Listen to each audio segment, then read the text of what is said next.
Oi, gente. Agora eu vou passar aqui para o professor Everton. Ele vai falar de redes neurais artificiais.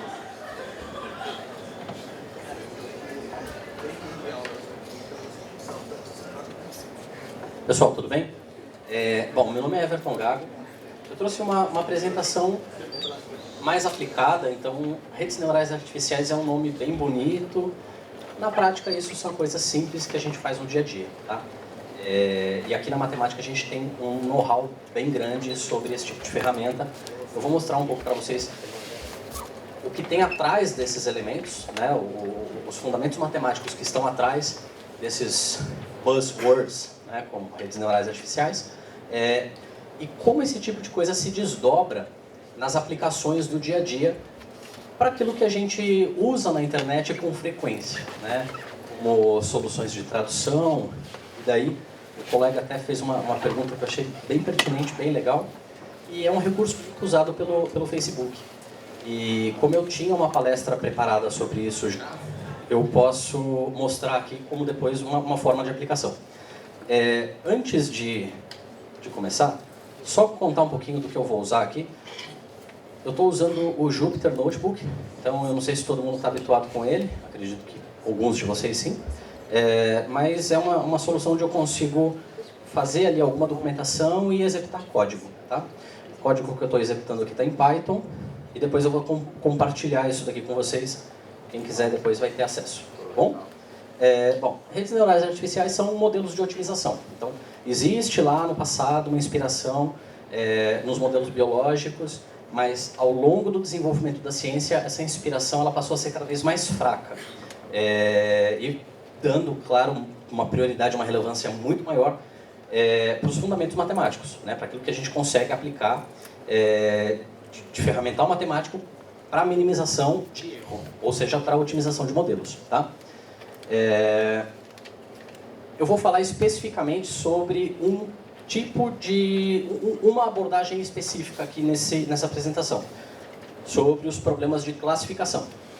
Redes neurais podem ser utilizadas para resolver muitos problemas de otimização, seja para otimizar a relação entre um conjunto de preferências de uma pessoa e algumas características de um produto e poder recomendar algo, ou otimizar o comportamento de uma variável aleatória ao longo do tempo, tudo bem?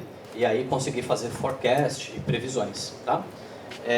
Classificação consiste em separar ou rotular elementos em diferentes tipos, como gatos e cachorros, fraudes e não fraudes. Então você tem ali um elemento que tem um conjunto de características e você separa ou rotula, classifica aquilo a partir de algumas características em classes previamente estabelecidas. Do ponto de vista de fundamento, uma rede neural ela tem esse tipo de estrutura. Basicamente você tem ali naquela camada X as entradas, então são os dados que o seu modelo recebe como entrada. Podem ser transações de fraude, por exemplo. Eu tenho aqui a característica 1, sei lá, o horário da transação, aqui o valor da transação. É claro que eu preciso de muito mais características aqui para representar um problema real. Tá? Eu tenho os Ws, que são os meus coeficientes de ajuste. Aqui nesse desenho não dá para a gente entender exatamente o que está acontecendo, né? Mas depois eu vou colocar isso bonitinho numa operação algébrica, e aí de álgebra linear ali em matrizes e vai ficar tudo mais claro, tá? Mas basicamente esse x é ponderado por aquele w e todos esses sinais são integrados, tá? Esse sinal integrado passa por uma função de transferência que pode ser uma função linear ou não linear. Linear no sentido de se for maior que meio, a saída vai ser 1, indicando que é uma fraude, caso contrário, a saída é 0, indicando que não é uma fraude. Ou até uma função não linear, como uma tangente hiperbólica, uma função sigmoide, que traz ganhos bem interessantes e cada função tem um uso apropriado aqui. Eu vou mencionar a função sigmoide, e aí vocês vão entender um pouco de como que o modelo faz um bom uso dela, né? Então, esse sinal H... Opa! Tem coisa que não devia.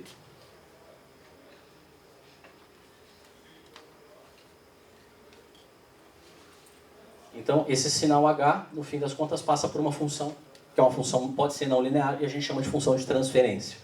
Tem um propósito para isso. Bom, então construindo aqui um elemento bem simples daquilo que aquele desenho mostrou. Aqui eu criei uma função de transferência, a função degrau, uma função linear, se é maior que meio, sai 1, caso contrário, sai 0. Eu criei aqui um vetor x, que são as entradas, e um vetor w, que são os meus coeficientes desse modelo neural, os coeficientes que eu quero ajustar. Calculo o produto interno, e aí aquela função de integração agora está bem claro o que ela está fazendo, né? E passo o resultado h por essa função de transferência e tenho aqui a minha função de saída. Tudo bem? Então, um modelo neural ele se resume a isso. Tá? Agora, entendendo um pouco mais dos elementos que estão ali, como que isso se desenha em outras situações. Nesse exemplo aqui, eu exemplifiquei uma função linear, uma função degrau. É muito comum, na função de transferência, a gente usar a função sigmoide. A função sigmoide ela tem uma variação dentro de um intervalo de contingência restrito, então ela varia ali entre 0 e 1, tudo bem? E ela é muito utilizada em modelos de classificação logísticos ou modelos neurais com poucas camadas, né?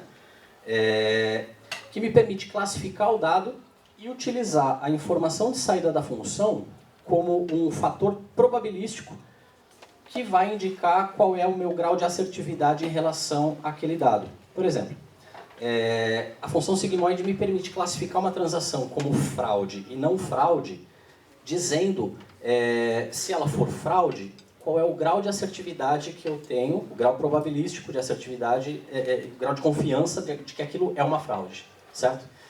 Porque ele varia entre 0 e 1. E a forma como ele é combinado e como os coeficientes são ajustados, eu posso, e é comum, vocês vão perceber logo mais como isso se desenha, é muito comum você utilizar isso como um fator de confiança. De forma que se você classifica uma fraude com um threshold baixo, você pode simplesmente acreditar que o seu modelo errou e deixar aquela transação passar, né, para evitar um falso positivo. Agora, se você tem um alto grau de confiança de que aquela transação é uma fraude, significa que existe uma grande similaridade, ou seja, a distância entre o vetor dessa nova transação, o vetor que representa essa nova transação e o vetor que representa uma transação fraudulenta conhecida, se essa distância tende a 1, você tem um alto grau de assertividade, um alto grau de certeza de que aquilo pode ser uma fraude, certo? Dado que se esse elemento é 1, eles são praticamente iguais, né? Considerando distância de cosseno. Então, a função sigmoide ela tem aplicações muito específicas e ela é só uma das funções utilizadas como função de transferência. Na verdade, a gente pode utilizar muitas outras funções de transferência para diferentes tipos de aplicações. E daí eu vou mencionar alguns aqui. Bom, o que são os elementos W? Né? Então, o que é exatamente treinar uma rede neural? Vocês imaginem que nesse cenário eu tenho aqui um conjunto de entradas X, e aí eu digo que quando essa entrada aqui acontecer, eu quero que a minha rede aprenda a dizer que essa situação é uma fraude. Então ela tem que me dar a saída 1, por exemplo. Treinar uma rede neural nada mais é do que ajustar esse coeficiente, esse vetor W, de modo que quando eu fizer esse produto interno, eu tenha a saída 1. E achar os valores para W, para que ele produza a saída que eu quero, é um problema de otimização, certo? A gente vai ver aqui a função de perda, como é que isso se resolve. Mas treinar uma rede neural é basicamente isso. Tudo bem? A grosso modo é isso, tá? E eu posso ter problemas, na verdade eu tenho problemas quando eu tento encontrar esses fatores, né? esse vetor, essa matriz de coeficientes. Porque eu sou muito suscetível a mínimos locais. Então, olhando para esse gráfico, o valor de W, aqui representado embaixo, e o valor do erro de W aqui representado. Né? Então, nessa imagem, eu tenho aqui um mínimo global, mas eu tenho um mínimo local por aqui, certo? Enquanto eu estou treinando a minha rede, dada a configuração de alguns parâmetros dessa rede, essa rede podia ficar presa nesse mínimo local, de modo que ela começa a percorrer esse espaço latente, e daí ele encontra esse mínimo, ele percebe que à medida que ele aumenta o valor de W, o erro cresce, e daí ele toma a decisão em parar de mexer naqueles coeficientes, certo? Acreditando que aquele valor que ele encontrou naquele momento era o melhor que ele podia, quando na verdade é um mínimo local. Se eu continuasse assumindo o erro de que tudo bem, deixe o erro crescer, porque lá na frente eu posso encontrar um mínimo global que vai melhorar muito o meu modelo, ele chegaria até aqui. Mas isso nem sempre acontece, né? E quando você passou, você simplesmente não volta. Senão o seu modelo fica muito caro do ponto de vista computacional. Isso inviabiliza qualquer aplicação. Eu vou mostrar exemplos aqui para vocês que a gente demora, tem um custo computacional alto de treinamento em GPU ou em TPU, né? Que são recursos computacionais bem poderosos. Tá? O custo alto de processamento é 2 ou 3 horas de processamento em máquinas muito potentes. Tá? Então, existem problemas associados ao treinamento e problemas associados à inicialização desse vetor dos coeficientes W, dos coeficientes a serem ajustados, certo? São os nossos coeficientes angulares ali na nossa função de reta, né? Basicamente, o treinamento, então, ele precisa de um cuidado muito específico, que é como você inicializa os valores de W. Os valores de W são inicializados aleatoriamente. E durante o processo de ajuste, o treinamento, você otimiza esses valores para ajustar o seu modelo. Então, esses valores são inicializados de forma aleatória. Uma inicialização errada pode comprometer completamente o treinamento do seu modelo, porque ele pode ficar muito suscetível a um mínimo local e jamais atingir pontos subótimos ou ótimos do modelo, do que o modelo pode gerar através daqueles dados.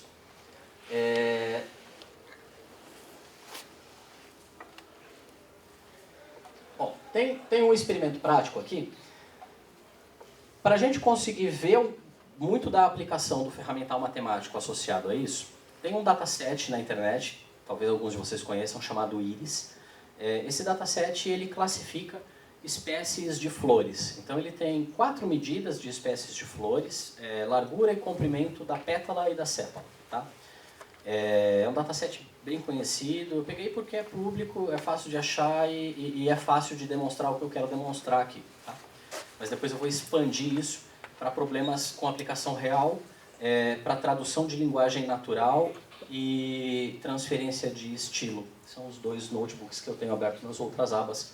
Eu vou mostrar na prática isso para vocês como é que funciona. Mas eu quero ilustrar por aqui, porque eu acho que vai ser mais fácil de explicar e mais fácil de entender. Tudo bem?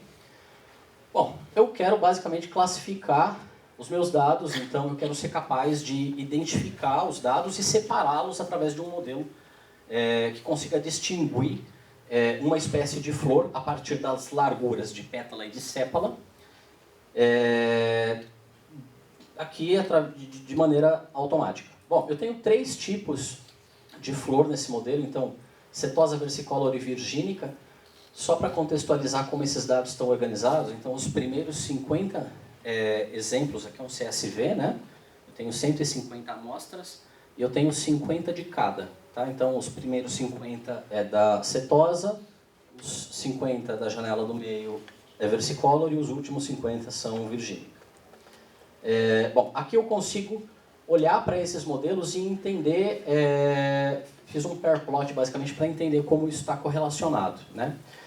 Então, correlacionando aqui as dimensões 0, 1, 2 e 3, é a largura da pétala e da sépala, por isso 4 de 4 elementos, né? Eu vejo que algumas dessas dimensões, desses ângulos visuais são bem ruins com o objetivo de separação. Então, aqui é bem ruim porque tem uma sobreposição muito grande. Esse aqui passa a ser relativamente interessante, né? Que basicamente é o mesmo desse aqui, correto? Tudo bem? Então aqui a relação 0, 2, certo? 0, 2, né? Então parece legal. Aplicar um modelo sobre isso daqui parece possível, então classificar os diferentes tipos de flores utilizando essas 2 features apenas a feature 0 e a feature 2. E aí selecionei só as 2 para simplificar um pouco a nossa vida, tudo bem? Então, estou selecionando apenas essas duas features, fiz o plot delas aqui, então dá para ver que eu tenho as 3 espécies. Eu vou fazer a classificação, para simplificar, eu vou fazer uma classificação binária. Bom, então seleciono aqui os primeiros 100 elementos, que são corresponde basicamente a essa classe vermelho mais escuro e essa classe pretinha aqui embaixo. São elementos fáceis de separar, então eu quero separar primeiro essa e essa, e depois eu vou fazer um experimento com essas duas aqui, e a gente vai encontrar um problema. Tá? Bom, estou selecionando os 100 primeiros, então, que correspondem àquelas duas classes. E daqui eu faço um algoritmo Perceptron. O algoritmo Perceptron ele é muito simples. Né? Na verdade, o que ele faz ele aplica um coeficiente de ajuste naquele vetor W, certo? Que são os elementos que eu quero otimizar. E esse coeficiente de ajuste, ele é baseado em uma função de erro, que é a diferença do que eu gostaria de obter em relação ao que eu obtive. Tudo bem? E eu tenho uma função truncada aqui, uma função que na verdade, é bem ruim, porque eu considero aqui a parada desse modelo apenas em um conjunto de épocas. Ou seja, eu executo isso durante algumas vezes. Para cada execução, eu tenho aqui um coeficiente eta que faz aquele vetor W mudar um pouquinho a cada execução, indo na direção do erro, para que o erro seja menor, né, menor possível. Mas que isso é suficiente. Eu faço aqui 50 loops, uso um coeficiente bem baixo, e eu consigo separar as duas classes. Então, meu modelo conseguiu distinguir as duas. Se eu entrego medidas de qualquer uma dessas duas flores, ele vai saber e vai conseguir classificar muito bem isso, independente de como estão essas medidas. Só que esse aqui é um modelo super feliz, né? Porque essas duas espécies eram aquelas duas de baixo, que eram bem separáveis. Mas eu tinha uma situação lá, não era bem assim. Então, para a gente entender como isso funciona, vamos dar uma olhada nisso daqui. Aqui eu tenho uma medida da perda, né? Que é como o erro entre a saída desejada e a saída obtida se comportou. Notem que nas primeiras iterações, o erro entre a saída desejada e a obtida era bem grande. Depois esse erro ficou pequeno, chegou a 0, né? E se repetiu continuamente. Tem coisas estranhas aqui. Por quê? Esse modelo Perceptron, ele trata problemas linearmente separáveis e a forma como ele resolve esses problemas está restrito à busca da otimização perfeita, ou seja, a busca do erro 0. Simplesmente porque ele não considera uma função de perda atrelada àquilo que me permita ter uma perda gradativa, que me permita variar gradativamente e encontrar um ponto de otimização subótimo ali. Tá? Que é o caso de uma função de perda que a gente otimiza com um gradiente, por exemplo. Tudo bem? Então, esse cara ele considera erro 0. Isso é muito ruim. Eu posso melhorar esse cara, porque ele tem problemas. Então, eu apliquei ele naquele cenário feliz. Agora eu estou aplicando ele naquela outra parte dos dados. Eu tinha aplicado do 0 ao 100, estou aplicando do 50 ao 150. Aquelas duas classes estão meio misturadas lá. Né? Olha a porcaria que ele faz aqui. Ele não consegue, né, separar exatamente bem isso. Essa reta podia estar até um pouquinho mais para cima aqui, seria melhor. E eu vejo isso muito claramente no erro. Olha que o erro começou grande, certo? Caiu e, dado o momento, esse erro subiu e ficou oscilando, ficou variando muito. Eu posso melhorar isso. E eu melhoro isso de que modo? Usando uma otimização do jeito certo, né? Fazendo uma otimização um pouco mais ortodoxa, né? Certo? Então aqui eu tenho a minha função, certo? Eu quero estabelecer uma separação através de uma reta. Pessoal, está um pouco ruim o plot. Eu vou fazer assim, porque eu acho que vai melhorar.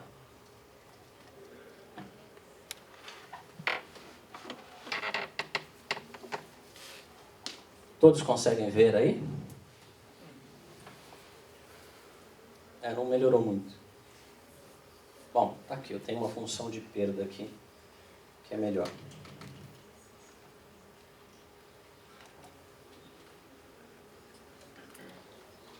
Passar para o próximo slide aqui, acho que dá para ver melhor. Eu defini uma função de perda, certo? A minha função de perda é essa. Eu quero que a diferença entre o y obtido, ou melhor, o y desejado e o y obtido, a saída desejada e a saída obtida, seja o menor possível, tudo bem?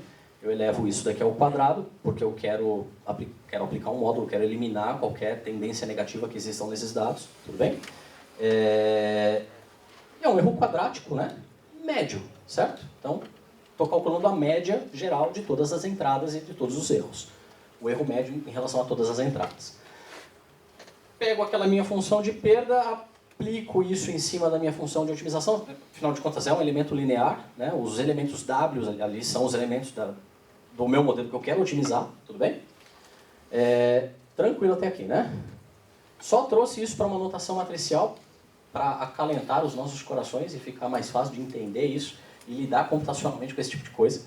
Eu não preciso sair fazendo for para tudo isso, né? A gente que lida com Python e R sabe que é muito mais fácil fazer esse tipo de coisa com operação matricial, e aí os nossos coraçõezinhos ficam mais tranquilos aqui. Bom, tá aqui a minha função matricial. Vamos diminuir mais? Para melhorar a vida. Está lá a minha função. Notação do erro, tá? É isso que eu quero resolver no final das contas. O pessoal está muito grande aqui.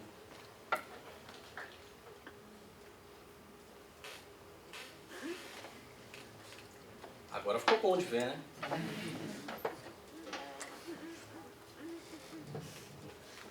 Bom, melhorou um pouco. Então, está aqui minha notação matricial. Fazendo aqui a receitinha de bolo desnecessária, ali, o passo a passo da matriz, enfim. Né? Aplico aqui a minha função gradiente, então o x passou a ser não mais uma entrada, mas uma matriz de entradas, tudo bem? E aí eu aplico a transposição disso para poder operar sobre aqueles coeficientes. E está aqui a minha função de gradiente, está aqui o resultado da minha derivada. Essa daqui é a minha função de otimização. Se eu for lá para o meu modelinho, se eu for implementar esse gradiente agora, ele vai ficar desse jeito.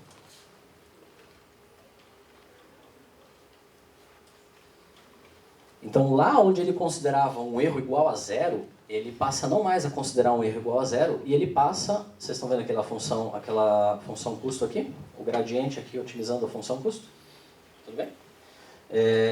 Está implementado aqui dentro. Então, basicamente, eu faço um loop para todas as entradas, e uma das minhas condições aqui é fazer a minimização em cima do meu gradiente otimizado. Tá? E com isso eu calculo a minha função custo e atualizo aqui o meu W em cima dessas operações, em cima dessa otimização. Bom, um ponto muito importante quando você aplica isso com o gradiente. A gente sabe que as técnicas de gradiente sofrem muito com a degradação do gradiente, né, que é o gradient vanishing, que é aquela situação onde você começa, onde o seu gradiente começa a sua derivada começa a tender a zero, certo? Isso é muito ruim. E isso acontece muito quando você tem dados em escalas muito diferentes. Então, você ajustar a escala dos dados minimiza a possibilidade desse tipo de coisa acontecer. E fazer um ajuste, esse tipo de ajuste na escala dos dados é média 0 e desvio padrão 1. Tudo bem? Então, eu aplico aqui uma normalização simplesmente para mitigar os problemas de degradação do gradiente. Tá? Que isso aqui não existia naquele modelo Perceptron, mas passa a existir agora quando eu uso uma otimização de gradiente ali. Treino o meu modelo, então aqui eu criei essa classe Adaline SGD, Stochastic Gradient Descent, no modelo Adaline, que é um modelo clássico aí da literatura de redes neurais artificiais. Crio uma instância, uso a mesma quantidade de épocas, o mesmo fator eta de deslocamento do gradiente, treino o meu modelo e está aqui. Aqui eu tenho o meu modelo ajustado, ficou um pouquinho melhor que o outro. Agora, o mais interessante, como ficou o erro disso?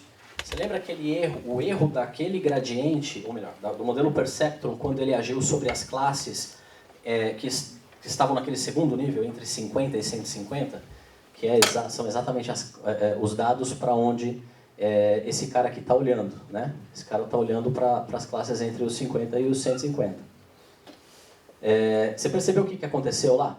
Ele ficou super degradado, né? O erro, ele caiu, mas ele voltou a subir e ficou oscilando. Aqui você tem um erro muito mais bem comportado, porque você não considera que o seu erro vai ser zero. Você considera que ele pode tender a zero, tudo bem? Dado uma função de perda, tá? E isso é bem melhor. Bom, você pode fazer esse tipo de coisa para se divertir, que na verdade é muito legal e é só para se divertir que a gente faz esse tipo de coisa na mão, porque não precisa. Hoje a gente consegue ter uma performance maior, não no sentido de desempenho, né? Não que o seu modelo vá ser muito melhor, mas performance no sentido de tempo. Vocês estão saindo daqui, vocês vão para o mercado. Lá no mercado é super divertido. Eu sou vim da matemática também, fiz matemática pura aqui no IMEC, e é super divertido ficar ajustando o modelo, né? A gente se diverte com esse tipo de coisa. Mas lá no final das contas eu tenho um projeto para entregar e eu não posso ficar me divertindo tanto assim, né? Então tem que fazer isso em casa. Lá eu acabo fazendo isso aqui, certo? Eu pego um cara lá, uma biblioteca chamada sklearn, scikit-learn, que tem um SGD, Stochastic Gradient Descent, implementado lá dentro. Não precisei implementar o meu Adeline SGD, e eu simplesmente uso, certo? Passando ali aqueles parâmetros, que é o número de iterações, ou seja, o número de passagens que eu vou fazer sobre o meu dataset, e qual é o meu coeficiente de ajuste, o eta, né? Que é o quanto eu vou andar em direção ao erro, tudo bem? E o resultado produzido por esse treco aqui é praticamente o mesmo resultado produzido pelo que a gente implementou lá na mão. Afinal de contas, o que ele está fazendo aqui por trás, espero Deus que não seja nada muito diferente, certo? Bom, do ponto de vista prático, então, eu acho que legal, eu entendi como é que funciona esse negócio, não é macumba, não é caixa preta, mas do ponto de vista prático, para que tipo de coisa que eu consigo, onde eu consigo aplicar, onde eu consigo usar, onde é que eu me deparo com esse tipo de coisa no dia a dia, né? Em muitos e muitos lugares. Seu nome é? Bernardo. O Bernardo, um pouquinho antes da gente começar a nossa conversa aqui, o Bernardo, ele me perguntou sobre como funcionavam aqueles modelos que permitem pegar duas imagens distintas e combinar, né, as formas de uma imagem com a textura, com as cores de outra imagem e combinar tudo isso em uma imagem só, né? Que taque a primeira pedra aqui quem nunca viu isso no Facebook e apps aí da vida. Tudo bem? Todo mundo já viu isso aqui, né? Certo? Na prática, como esse tipo de coisa... Bom, ele me perguntou, eu falei, poxa, eu já fiz uma palestra disso no passado, deixa eu abrir aqui a palestra que eu fiz e compartilhar com vocês. Na prática, é isso que acontece, né? Eu tenho duas imagens. Em uma dessas imagens eu quero utilizar as formas, e na outra imagem eu quero utilizar os contornos. Os contornos, as texturas, né, nesse caso. Então, eu aplico dois modelos. Eu tenho um modelo de rede neural aqui e um aqui. Esse modelo, ele faz a extração do estilo. Então, eu treino, na verdade, um modelo chamado autoencoder, que é um modelo que consegue gerar imagens na saída praticamente idênticas às imagens da entrada, porém com algum grau de compactação, certo? E eu utilizo alguns elementos, então, aquele modelo que eu mostrei aqui, aquele linear, aquele perceptron, aquele Adeline, ele era bem simplista, né? Porque ele tinha uma camada de entrada aqui, tinha uma matriz de entrada, eu tinha uma matriz de coeficientes, tudo bem? Produzia uma saída. Eu posso ter mais coisas aqui, por exemplo, eu posso ter camadas de convolução, né? Eu posso ter camadas de repetição, posso ter coisas mais elaboradas aqui no meio, tudo bem? E é o que acontece aqui. Então eu crio um modelo de autocodificação que pega uma imagem na entrada, compacta essa imagem com o objetivo de produzir a mesma imagem na saída com algum nível de ruído. E eu coloco camadas de convolução ao longo desse modelo, para que essas camadas de convolução consigam mapear regiões específicas daquela imagem, ou daquela informação que está entrando. E depois o que eu faço? Eu pego os gradientes dessa imagem, ou seja, eu pego, a grosso modo, eu pego o vetor W, os vetores, ou as matrizes W dessa imagem, e aplico essa matriz W em cima dos pixels dessa outra imagem aqui, certo? Pego uma matriz, multiplico por outra matriz, e produzo aquela coisa lá, tudo bem? E aí, para a gente não se alongar muito, mas depois eu compartilho com vocês, aqui eu explico lá todo o processo, e trololó, não é o foco hoje, mas só para vocês entenderem aí a ideia da aplicação. E daí eu peguei aqui duas imagens. Na minha primeira iteração eu tinha uma imagem cinza, certo? Um conjunto de pixels cinza. E à medida que eu fui fazendo as iterações, eu fui plotando aqui de 10 em 10 iterações, tá? Então a iteração 0 era assim, na 10ª iteração eu já consegui gerar isso aqui, certo? Eu executei algumas dezenas de iterações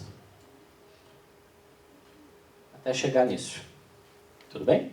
Então não tem milagre ali, né? É só uma matriz, é só um gradiente aplicado sobre uma imagem. Isso aqui é menos útil, é legal, mas é menos útil, né? Vamos para uma coisa mais útil, que provavelmente todo mundo aí já usou em algum momento da vida. Ferramentas de tradução. O Google tem lá o Google Translator, uma ferramentinha de tradução, você escreve lá em vários idiomas, ele traduz, faz um depara, né?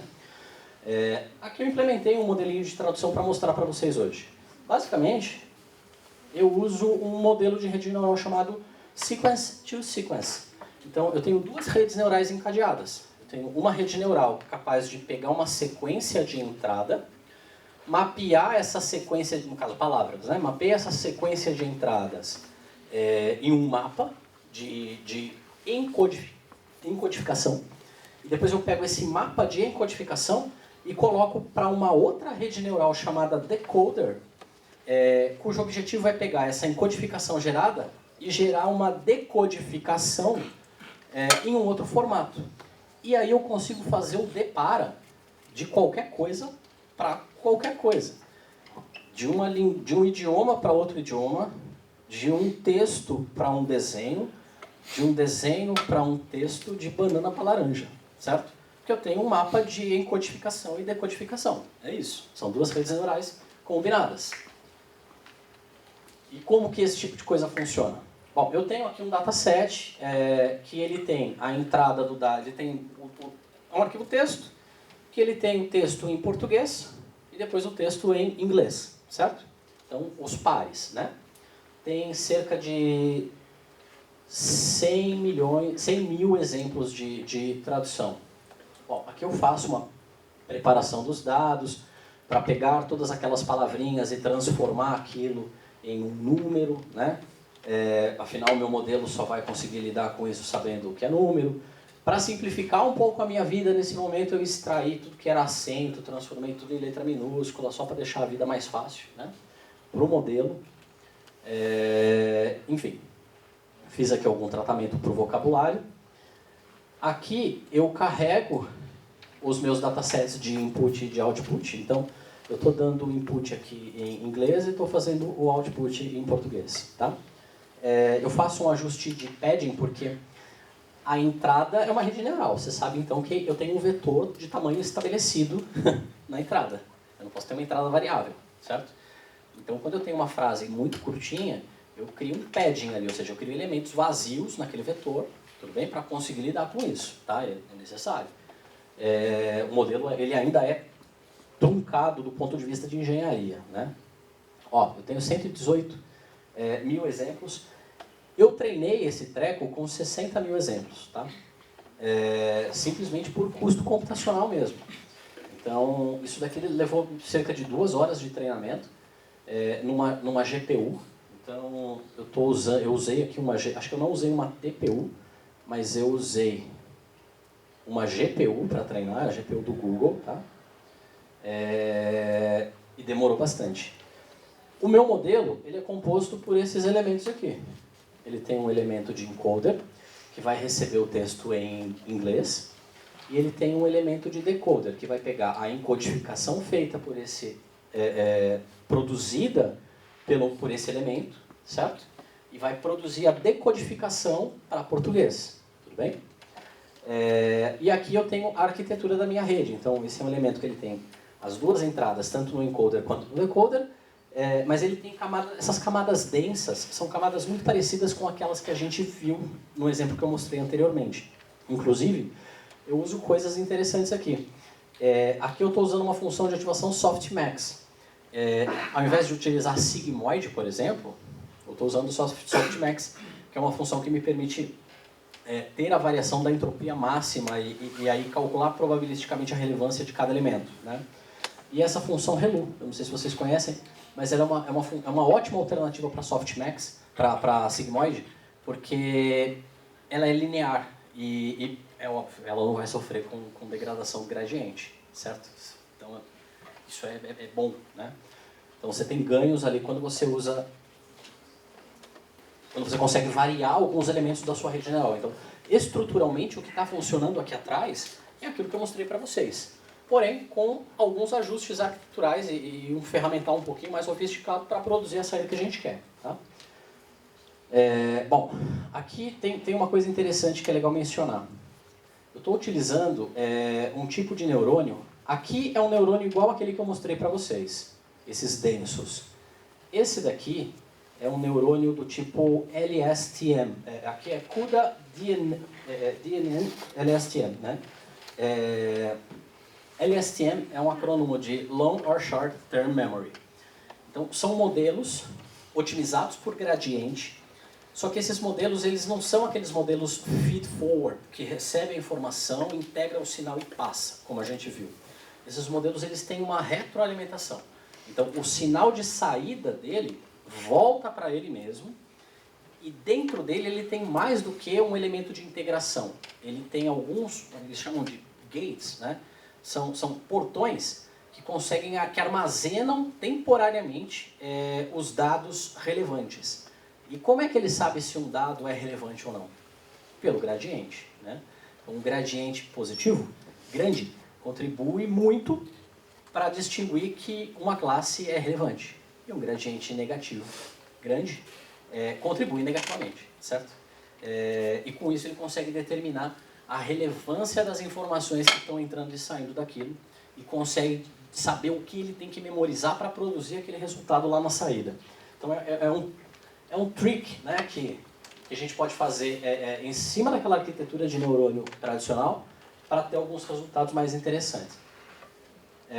Bom, e aí tá aqui o meu modelo, fiz um printzinho aqui das camadas, né? Eu tenho a minha camada, os dois inputs lá de encode e decode, tenho as minhas duas camadas CUD, LSTM aqui, minhas camadas densas no final, que são aquelas camadas, são camadas com neurônios daquele tipo que eu mostrei para vocês e que a gente implementou junto aqui.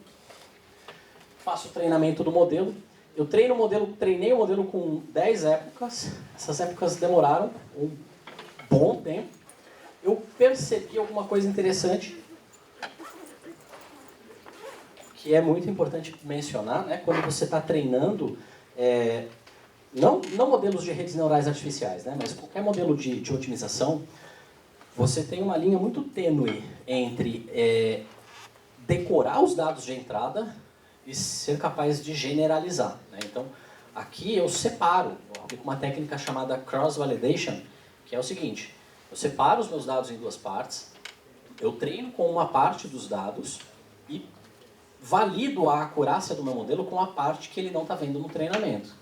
Se ele conseguir acertar aquilo que ele está vendo na validação, é porque o meu modelo está generalizando. E aí, o cross-validation é isso. É você usar esse tipo de estratégia para decidir quando você para de fazer o treinamento. Então aqui, eu comecei a treinar a linha azul. O meu erro, no caso aqui, a minha acurácia de treinamento, e a minha linha laranja é a minha acurácia no conjunto de validação, o conjunto de dados que o modelo não vê no treino. Então você percebe que a minha acurácia de treino começa a subir, só que tem um ponto aqui que elas se cruzam. A minha acurácia na validação se mantém constante e a minha acurácia no treino cresce muito. Isso significa o quê? Meu modelo está começando a sofrer de overfitting. Então, ele está se tornando muito especialista em cima dos dados que ele está sendo treinado e isso está diminuindo a capacidade dele de generalizar para os novos dados que chegam, certo? Então, é hora de parar o treinamento. Tá? Aqui, o momento ideal de interrupção desse treinamento, aqui eu executei propositalmente 10 épocas, mas eu tenho elementos aqui, eu poderia utilizar essa informação dessa variação aqui, que se perdurou por 4 épocas, para parar o treinamento antes, e de forma automática. Tudo bem? Bom, e depois eu faço aqui a inferência do modelo, né? Que a inferência basicamente é pegar o texto que foi digitado lá, aplicar no meu encoder, na minha camada de codificação, pegar o resultado desse meu encoder e produzir aqui a camada de decodificação, a minha camada de saída, né? Onde eu coloco o meu encoder como entrada e faço a decodificação do dado. Ou seja, entra inglês, encodifica o inglês, pega esse resultado encodificado, coloca isso para o decodificador que vai produzir em português. Tá? Implementei algumas funções aqui só para simplificar um pouco a visualização do dado em uso lá embaixo. Então todas as minhas frases elas estão marcadas por essas tags start e end. Eu fiz essa marcação lá no começo, então aqui quando eu li o meu dataset, eu marquei os paddings, e aí eu pego a frase e coloco entre o start e end, porque como é um modelo generativo, esse modelo generativo ele é legal porque ele não só consegue traduzir as frases que estão no dataset de treino, ele tem uma memória, então ele consegue combinar coisas e traduzir frases que não estão lá, com base naquilo que ele aprendeu. Se eu não tiver alguma coisa que indique quando ele começa e quando ele termina, esse modelo ele vai continuar escrevendo coisas malucas ali que podem não fazer sentido. Eventualmente vocês já devem ter visto em algum lugar aí, geração de texto através de redes neurais artificiais. Como é que a galera faz geração? Tipo, pega lá 10 músicas lá do Legião Urbana, treina o modelo e aí faz o modelo escrever uma música nova. Nossa, escreveu uma música nova nada, né? Ele pegou aquelas lá, ele aprendeu um pouco de como aquilo estava escrito e produziu um novo conteúdo. Que pode não ter nada a ver, vai ter palavras aleatórias, vai ter um monte de coisa ali. Mas que dependendo da banda pode até fazer sentido, né? Então, eu preciso dessas indicações de início e fim para saber quando é que eu paro, né? E é por isso que elas estão lá. E o resultado é esse. Eu consigo colocar algumas frases, ele nem sempre ele traduz tudo da forma correta, mas, enfim, o treco aprendeu a fazer tradução de idioma. Tudo bem? E o mais legal, esse modelo funciona, lá eu tenho um dataset português e inglês, né? Se eu tiver um dataset espanhol-francês, não muda nada. Eu troco lá o dataset e executo e esse negócio vai aprender a traduzir espanhol-francês e por aí vai. Tudo bem? Eu posso fazer variações mais malucas ainda, tá? Vocês imaginam que a entrada daquele tipo de coisa, em vez de ser um texto para produzir um texto, pode ser uma imagem para produzir um texto, pode ser um texto para produzir uma imagem.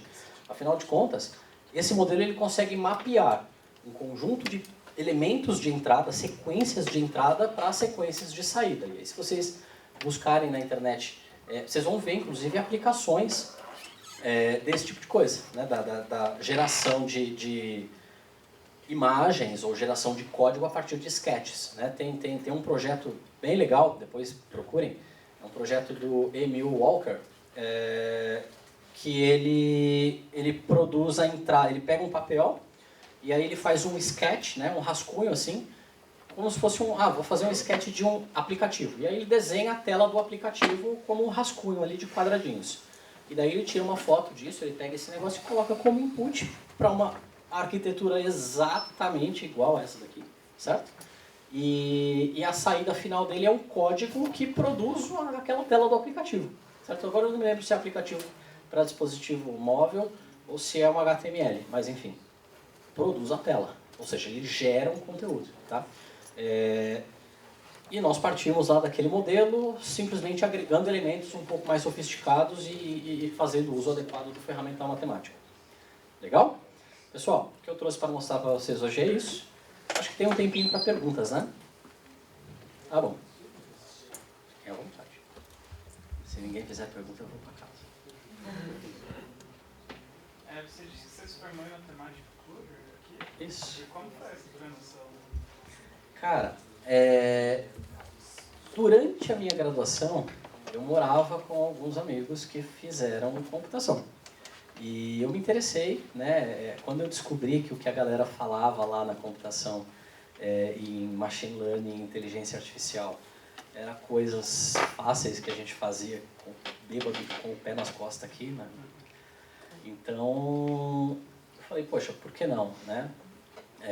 E comecei a migrar gradativamente para a área de computação, ainda estudando isso, né?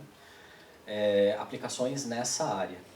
E no mestrado e doutorado eu optei por fazer na elétrica para ter o direcionamento ali de alguns professores que pesquisavam isso naquele momento. Isso ainda quando machine learning era uma coisa que não se falava no mercado, né? Então, 2006, né? 2006 não era uma coisa muito comum no mercado. A gente começou a ouvir um pouco disso em 2014, né? 2015.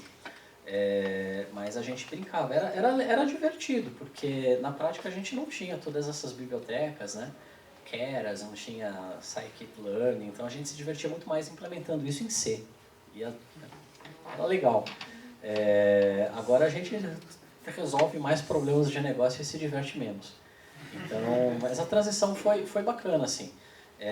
Eu acabei mergulhando bastante nesse mundo e aprendi a lidar com a tecnologia, né, com o tempo. A tecnologia não é uma coisa difícil. Então, você tem uma documentação muito clara, as coisas são bem determinísticas lá, né, são bem analíticas, não tem processos estocásticos dentro da tecnologia. Então, é simples lidar, é simples de entender e a documentação bem clara aí com a internet sempre foi bem fácil, né? Eu não tenho aí tanta facilidade com computação quanto a galera da computação, a Gabi manja um monte de computação, mas eu me viro um pouco. Né?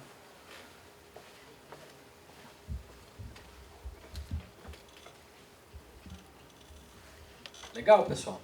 Tá joia. Espero que vocês tenham aproveitado um pouquinho aí. Obrigado, moçada. Valeu.